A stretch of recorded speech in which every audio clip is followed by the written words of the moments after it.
Shucking and jiving, lollygagging, or sipping on a martini or two. Oh, that's so good. I thought about a dessert and a cocktail I once knew. I told you I'd come back with some cocktails over the weekend, and I've got one in particular, and it's a variation on a theme. I'm using sorbet. I love sorbet. Barbara loves sorbet. It's light. I think it's healthier than regular ice cream or sherbet. And it's an easy mixer when it comes to making cocktails. What I want to show you first is this cocktail that I made at the Soundbite. It was very popular. Here it is right here, ladies and gentlemen. This is a raspberry sorbet. And it's a sorbet that you put brandy in. So, voila, some brandy. And I'm going to put some in here right now. This is great. It's a great, great dessert. And you just pour that brandy over. You don't even have to let it marinate, but what you do, Barbara's going to eat this later on after we cut this.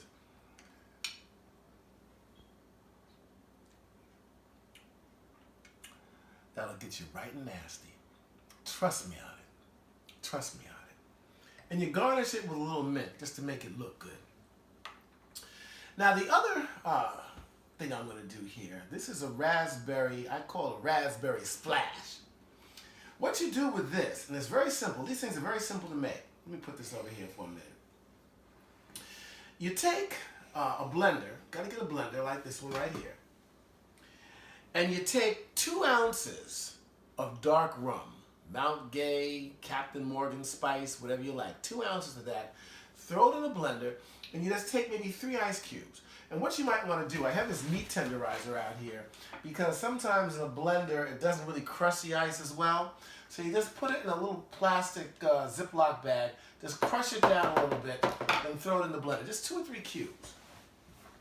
After you do that, you throw in a little bit of sorbet, and you mix it, and it's just wonderful.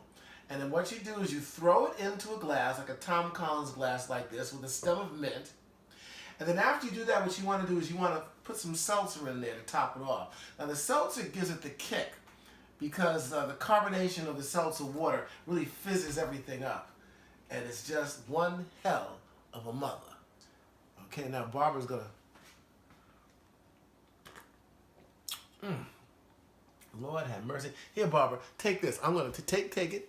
Come on. Oh, Barbara doesn't want to go on camera. I'm not going Lord, on camera today. her hair is not did, folk. That's what it is. I'll get her on camera sooner or later. But I'll tell you what, I'll drink this myself. This is refreshing. Now, for you folks that don't drink alcohol, the raspberry slash is a bomb without the rum. The raspberry sorbet, the seltzer in there, a little stick of mint, and ice, and you are refreshed, ladies and gentlemen.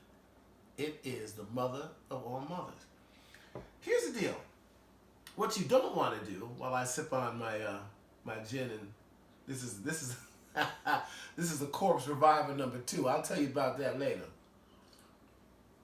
What you don't want to do, whether you're sipping a cocktail with alcohol or not, or a martini raspberry with brandy in it, don't look at the news.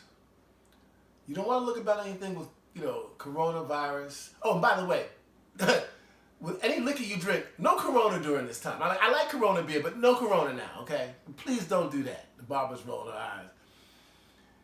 What you want to do is watch a movie, read a good book. You want to escape, because when you're drinking liquor, even something that's not alcoholic, and you're watching all that stuff, it gets you mad and angry. You don't want to do that.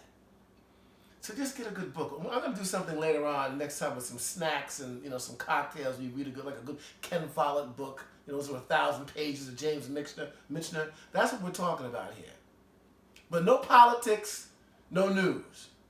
Just liquor and a good book and some good movie or something like that. Or something non-alcoholic. Oh, Barbara says something non-alcoholic. She has to make sure she got that in there, of course. So that's the deal, folks. Listen. This is all about fun right now while we're quarantined. Outside of being a chef and a mixologist, so to speak, somewhat, I'm a political analyst and a journalist. I get tired of that stuff. The one thing that we can all agree upon is food